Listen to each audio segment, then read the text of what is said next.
Good morning વિદ્યાર્થી દોસ્તો,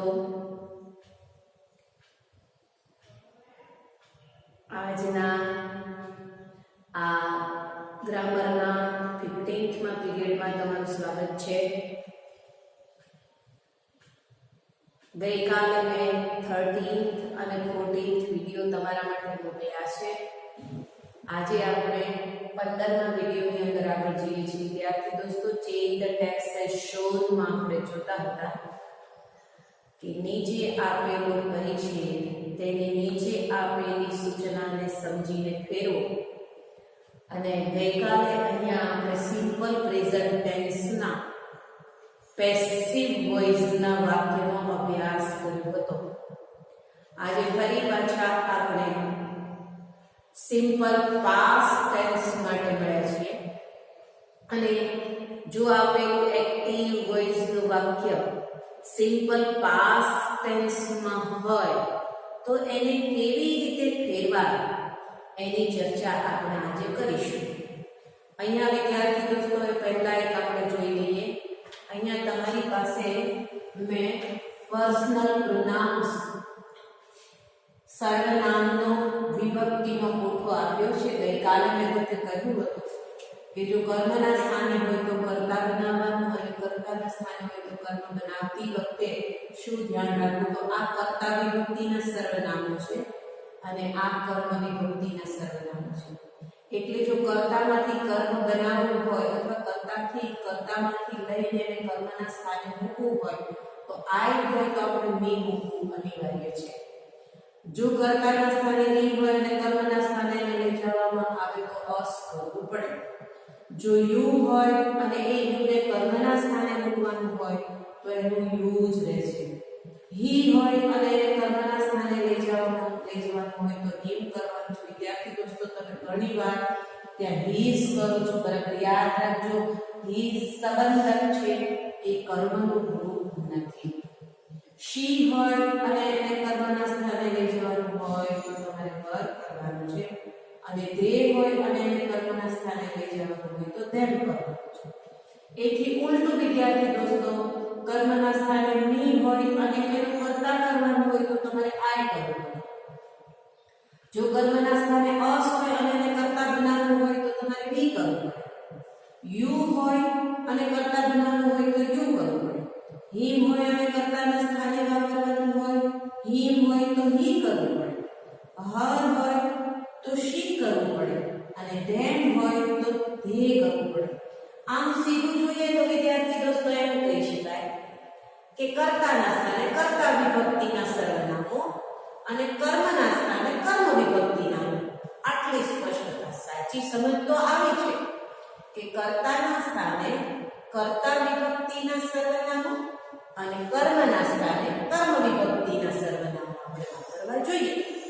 છતાં પણ જો તમને યાદ ના રહે અને હજી સમજાય નહીં તો તમે આ કોઠાને યાદ રાખશો તો સર્વનામના ફેરફારો તમારા માટે સહેલા થઈ જશે. એમાં કોઈ કઠિનાઈ મને જણાતી નથી.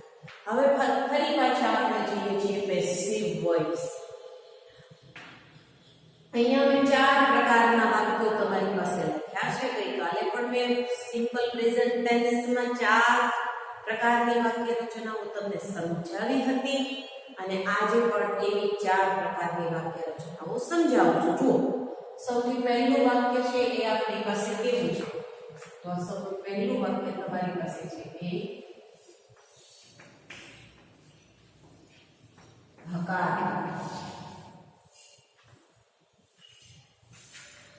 ત્યાર પછી જોઈ શકો છો કે નોટ વાળું વાક્ય છે. એટલે નોટ એ નકારવાચક વાક્ય છે કારણ કે નકાર સૂચકનો શબ્દ છે.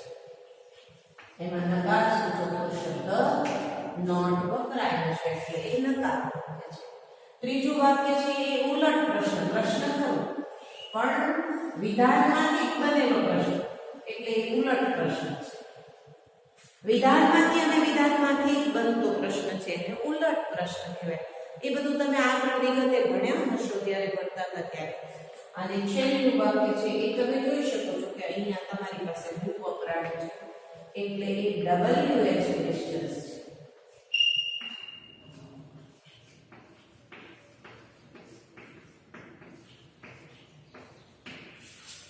તો 4 પ્રકારની વાક્ય રચનાઓ તમારી પાસે અહીંયા છે.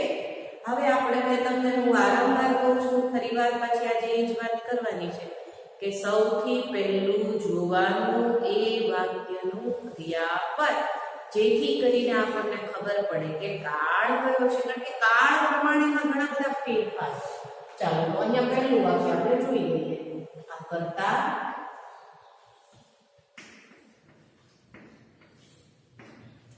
આ રહ્યું ક્રિયાપદ, આ ક્રિયાપદ કયું છે? સાદા ભૂતકાળનું.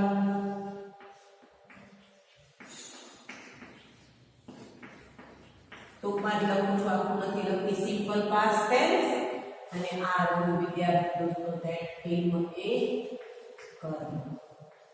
આ 3 શબ્દ બધો મળી જાય વિદ્યાર્થી દોસ્તો, પછી કોઈ કઠિનાઈ રહેતી જ નથી. અને આનું વચન પણ જોઈ કે ધેટ ફિલ્મ છે એ એક વચન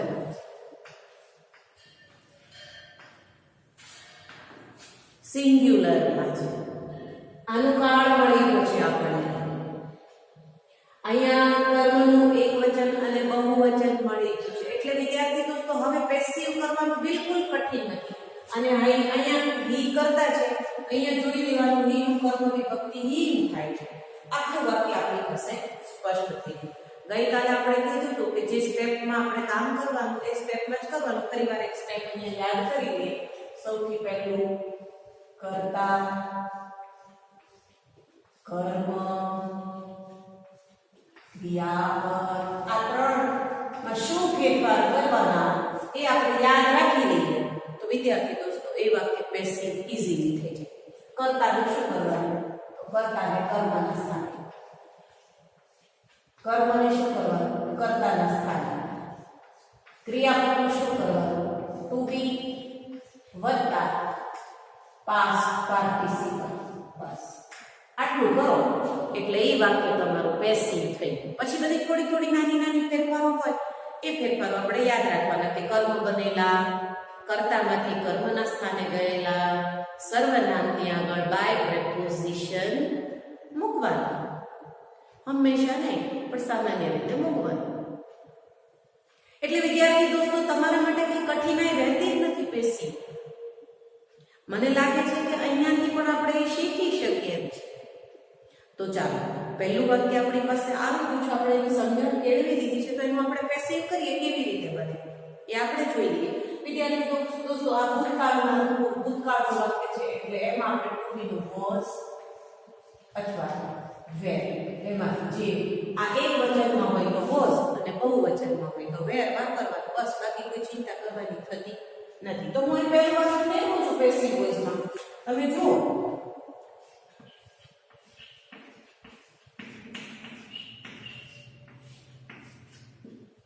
ચાલો સૌથી પહેલું શું કરવાનું છે?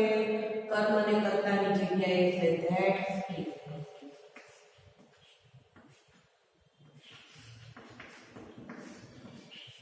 જરાય આપણે વિદ્યાર્થી દોસ્તો આ ચેન્જીસ કરીએ ત્યારે ઉતાવળ નહીં, શાંતિ છે.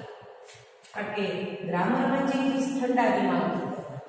ચાલો ફિલ્મ સિંગ્યુલર છે એટલે આપણે વોઝ મૂકીશું. હવે આપણી પાસે નિયમ પ્રમાણે ક્રિયાપદનું બી છે. વિદ્યાર્થી દોસ્તો એક યાદ અપાવ્યું, ઘણીવાર છે ને ભૂતકાળના રૂપો અને ભૂતકૃદંતના રૂપો સરખા હોય ઘણા ક્રિયાપદો. એટલે થોડું તમારા માટે જ્યારે પાસ્ટ ટેન્સનું વાક્ય આવે ને ત્યારે થોડું તમારા માટે સહેલું છે, થોડું સહેલું છે. એટલે વિદ્યાર્થી દોસ્તો ત્યાં તમારે જો ક્રિયાપદનું V3 તમને ના આવડતું હોય તો તમે જો એનું એ મૂક્યું હોય તો ઘણીવાર સચ્ચાઈ થાય. પણ આમ તો સામાન્ય રીતે V3 તમને આવડતા હોય પાસ્ટ પાર્ટિસિપલ તો એ બહુ જરૂરી છે. તો આપણે જોયું that film was liked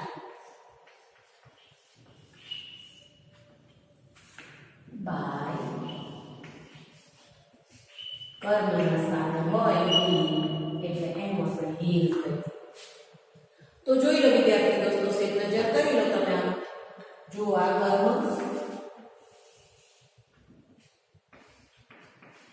કર્મ, આ પાસ્ટ પાર્ટિસિપલ અને આ કર્તા. બરાબર. આ વાત મનની અંદર યાદ જ રાખવાની છે, એટલે કોઈ પ્રશ્ન રહેવા પામે નહીં. ચાલો, ત્યાર પછી બીજું વાક્ય હવે આપણે જોવું પડે, અને બીજા વાક્ય માટે વળી પાછા આપણે ક્રિયાપદ, કર્તા અને કર્મ શોધી લઈએ. સૌથી પહેલું શબ્દપદ સામાન્ય રીતે કોઈ પણ વાક્યની અંદર કરતા હોય, પ્રશ્ન વાક્ય સિવાય, એટલે આપણે જોઈ લેવાનું. કારણ કે નકાર વાક્ય પણ અંતે તો એક વિધાન જ છે, આ બરાબર યાદ રાખજો. એટલે ક્રમમાં જ હશે. તો સૌથી પહેલા બી એ કરતા, ત્યાર પછી ક્લાઇમ એ ક્રિયાપદ. કયા કાળનું ક્રિયાપદ? તો આ રૂટીન એટલે સાદા વર્તમાન કાળનું.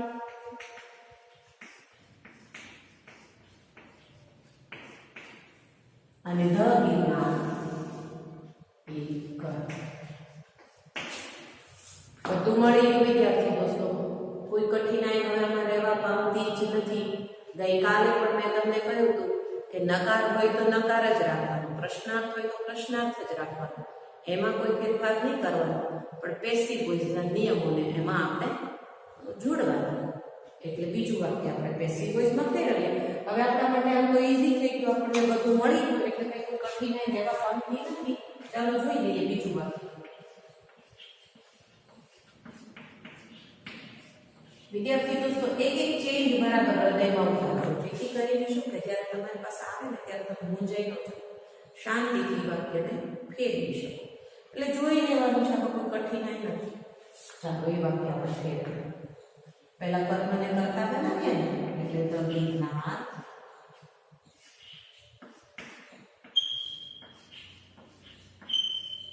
બરાબર. ચાલો કર્મ આવી ગયું.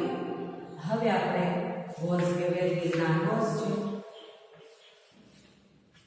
નકારનું નકાર જ રાખવાનું, એટલે નોટ મૂકીએ. ચાલો ક્લાઇમ આપણે છે, એટલે ક્લાઇમનું આપણે ભૂતકાળનું રૂપ ત્યાં આપણે મૂકવાનું છે. ક્લાઇમનું આપણે ભૂતકાળનું રૂપ ત્યાં આપણે મૂકવું પડે. તો આપણે એક ક્લાઇમનું ભૂતકાળનું રૂપ શું થાય એ આપણે યાદ કરવું પડે. ક્લાઇમનું ભૂતકાળનું રૂપ શું થાય? તો ક્લાઇમનું ભૂતકાળનું રૂપ ક્લાઇમ થાય છે. એટલે આપણે એને મૂકીએ છીએ.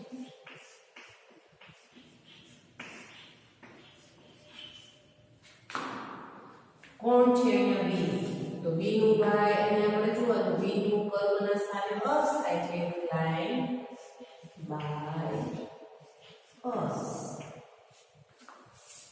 હવે વિદ્યાર્થી દોસ્તો કઈ પછી આપણે જોઈ લઈએ. ધ ગિરનાર છે કર્મ હતું, જેમાંથી કરતા બન્યો. આ ક્લાઇમ છે એ પાસ્ટ પાર્ટિસિપલ છે, અને અસ છે એ કર્મના સ્થાને આવેલો કર્મ. જો વિદ્યાર્થી દોસ્તો, તમારી પાસે ત્રણેય શબ્દપદો મોજૂદ છે: કર્મ, પાસ્ટ પાર્ટિસિપલ અને કર્તા. આ વાક્ય નકાર હોવાને કારણે વોઝ નોટ એમાં આવ્યું. નકારનો નકાર રાખવાનો, નોટ કાઢી નહીં નાખવાનો. તમે લોકો એમાંથી નોટ દૂર કરી નાખો છો, એવી ભૂલ કરવાની નહીં. જેવું વાક્ય છે એવું જ પ્રકારનું વાક્ય રાખી અને એનું પેસિવ કરવાનું. નકાર હોય તો નકાર, હકાર હોય તો હકાર, ઉલટ પ્રશ્ન હોય તો ઉલટ પ્રશ્ન, અને WH ક્વેશ્ચન હોય તો WH ક્વેશ્ચન. એ તો આપણે ફેરવવાનું નથી. ચાલો ત્રીજું વાક્ય આપણે જોઈએ. હવે જોઈ લઈએ ત્રીજું વાક્ય, ઉલટ પ્રશ્ન. સૌથી પહેલો કરતા. પહેલા આપણે જોઈ લીધું આ ડી અહીંયા છે અને અહીંયા પ્રશ્નાર્થ છે, તો આપણને ખબર પડી ગઈ કે આ વાક્ય ઉલટ પ્રશ્ન છે. કેવું? ઉલટ પ્રશ્ન. હવે કરતા મળી ગયો, ત્યાર પછી ક્રિયાપદ મળી ગયું, અને ત્યાર પછી કર્મ પણ મળી ગયું. આમ તો સામાન્ય રીતે વિદ્યાર્થી દોસ્તો ક્રિયાપદ પછીનું શબ્દપદ હોય ને એ કર્મ હોય છે સામાન્ય રીતે. હા, એટલે તમારે અને પછી તમને કઠિનાઈ જણાય તો એ બોર્ડથી પ્રશ્ન પૂછશો તો પણ તમને કર્મ મળી જશે, મુખ્ય કર્મ મળી જશે. એટલે પછી એની કોઈ ચિંતા રહેતી નથી. જ્યારે એકાદું વાક્યો એવા પણ હોય કે જેમાં એકથી વધારે કર્મ હોય, સમજાય? એવું વાક્ય બને. મેં આ પહેલા પણ તમને કીધું છે કે એક વાક્યની અંદર એક કર્તા હોય એક ક્રિયાપદ હોય પણ કર્મ એકથી વધારે હોઈ શકે છે. તો એવા સમયે વિદ્યાર્થી દોસ્તો વોટથી પ્રશ્ન પૂછશો એટલે તમને કર્મ મળી જશે. શું એમ તમે કરો તો મળી જાય. શું પૂરું કરવાનું હતું તો પછી શું યોર ટાસ્ક છે ને, એટલે એવું કરશો તો તમને મળી જશે. ચાલો તો હવે આ વાક્યનો આપણે પ્રશ્નાર્થ વાક્યનું પેસિવ કરીએ.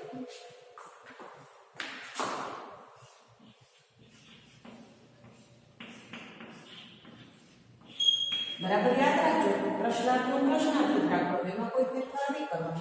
અહીંયા ડીડ છે એટલે આ વાક્ય ભૂતકાળનું છે અને ટાસ્ક એકવચન છે એટલે આપણે વોઝ કરશું. હવે નિયમ પ્રમાણે આગળ જઈએ, કર્મને આગળ લાવીએ. Was your task. બરાબર, પહેલા કર્મને કર્તાની જગ્યાએ લઈ આવ્યા. હવે આપણે ક્રિયાપદ મૂકવાનું છે. ફિનિશ્ડ. આનું આપણે V3 મૂકવાનું છે. ફિનિશ્ડ. પછી આપણે અહીંયા કર્તા કર્મની જગ્યાએ મૂકી દઈએ. by you in time. પ્રશ્નાર્થ ચિહ્ન તો મૂકવાનું જો વિદ્યાર્થી દોસ્તો થઈ ગયું. તો હવે આપણે જોઈએ આ યોર ટાસ્ક કર્મ, આ ફિનિશ્ડ છે એ પાસ્ટ પાર્ટિસિપલ,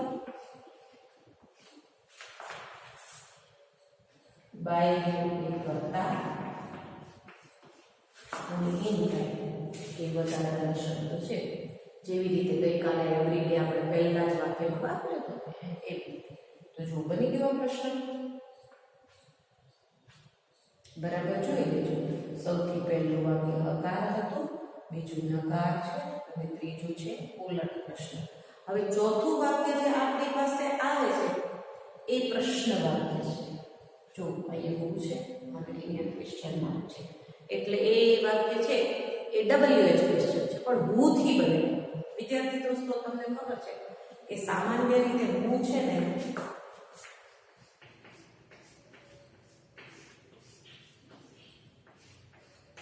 એ કર્તાની માહિતી મેળવવાની છે. બરાબર, એટલે આમાં કર્તા નહીં હોય. હું વાળું જે પ્રશ્ન વાક્ય હશે એમાં કર્તા નહીં હોય. આપણે જોઈ લઈએ. જો આ ક્રિયા છે એ ક્રિયા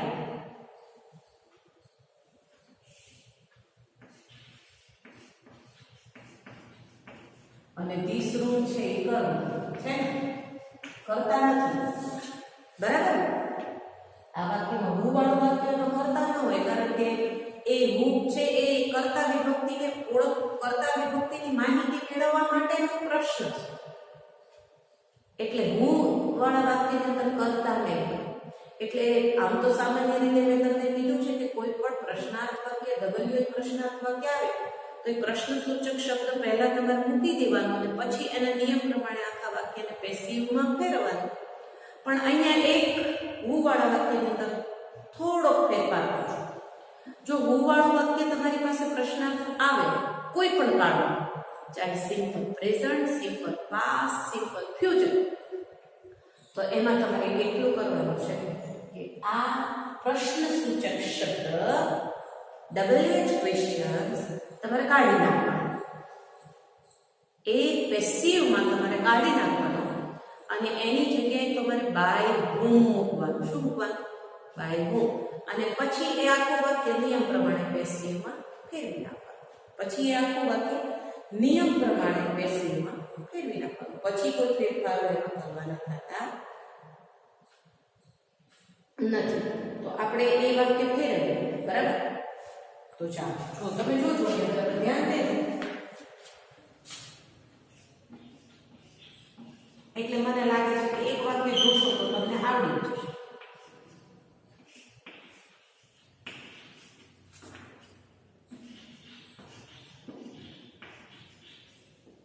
બરાબર, વોટ કાઢી નાખો, હું કાઢી નાખો, આ શબ્દ પદ કાઢી નાખો, પેસિવ કરો અને એની જગ્યાએ શું મૂકો? બાય હું. હવે આપણે નિયમ પ્રમાણે આગળ વધવાનું. હવે આપણે બિલકુલ આ નિયમો પ્રમાણે જ આગળ વધવાનું. જો પ્રશ્નાર્થ બનાવવો હોય તો પહેલા ધીસ રૂપ છે એટલે ધીસ રૂપ છે એ સિંગ્યુલર છે એટલે વોસ. ચાલો હવે કર્મને એ લઈ જઈએ એટલે ધીસ રૂપ અને છેલ્લે ક્રિયાપદનું ભૂતપૂર્વ એટલે ક્રિય. પ્રશ્નાર્થ ચિહ્ન. તો વિદ્યાર્થી દોસ્તો જોઈ શકો છો તમે ધીસ રૂપ કર્મ અને ક્રિયાપદનું પાસ્ટ પાર્ટિસિપલ અહીંયા કરતા નથી. આ વાક્યમાં કરતા ન હોય કારણ કે હું થી પ્રશ્ન પૂછાય એટલે હું વાળું એક વાક્ય તો વિદ્યાર્થી દોસ્તો તમને પૂછાશે. બિલકુલ ભૂલતા નહીં. ત્યારે તમે યાદ રાખજો કે એ હું પ્રશ્નસૂચક શબ્દ તમારે કાઢી નાખવાનો છે અને એની જગ્યાએ તમારે શું મૂકવાનું છે? બાય હું. બાય હું મૂકી અને એ વાક્યને તમારે પેસિવ વોઇસના નિયમ પ્રમાણે પછી ફેરવવાનું. એમાં કરતા નહીં હોય એટલે અહીંયા ક્રિયાપદ પછીનું સ્થાન કરતાનું આવે છે એ નહીં હોય. આટલો જ ફેરફાર, બાકી કોઈ ફેરફાર નથી. તો અહીંયા બરાબર નોંધ લેજો કે હું ની જગ્યાએ તમે શું મૂકશો? બાય હું. આ ભૂલતા નહીં. હું વાળું પ્રશ્ન વાક્ય આવે તો આ નિયમો તો બધા કાળ માટે વિદ્યાર્થી દોસ્તો સરખા જ છે. બધા કાળ માટે નિયમો સરખા જ છે. તો અહીંયા આ ભૂતકાળના 4 પ્રકારના વાક્યો, સિમ્પલ પાસ્ટ ટેન્સના 4 પ્રકારના વાક્યો અહીંયા આપણે શીખ્યા. અને ગઈકાલે આપણે સિમ્પલ પ્રેઝન્ટ ટેન્સના 4 વાક્યો શીખેલા. તો આજે હું ગૃહકાર્ય માટે 2 પરિચ્છેદ તમારા માટે મૂકું છું. એક સિમ્પલ પ્રેઝન્ટનો પણ મૂકું છું અને એક સિમ્પલ પાસ્ટ ટેન્સનો મૂકું છું. એ 2 પરિચ્છેદ તમે ફેરવી અને તમારા ગ્રુપમાં મૂકી દેજો એટલે હું એને પછીથી જોઈ લઈશ. હવે પછીના પીરિયડમાં વિડીયોમાં આપણે સિમ્પલ ફ્યુચર ટેન્સની ચર્ચા કરીશું વિદ્યાર્થી દોસ્તો. ફરી મળીશું બીજા વિડીયોમાં. ધન્યવાદ.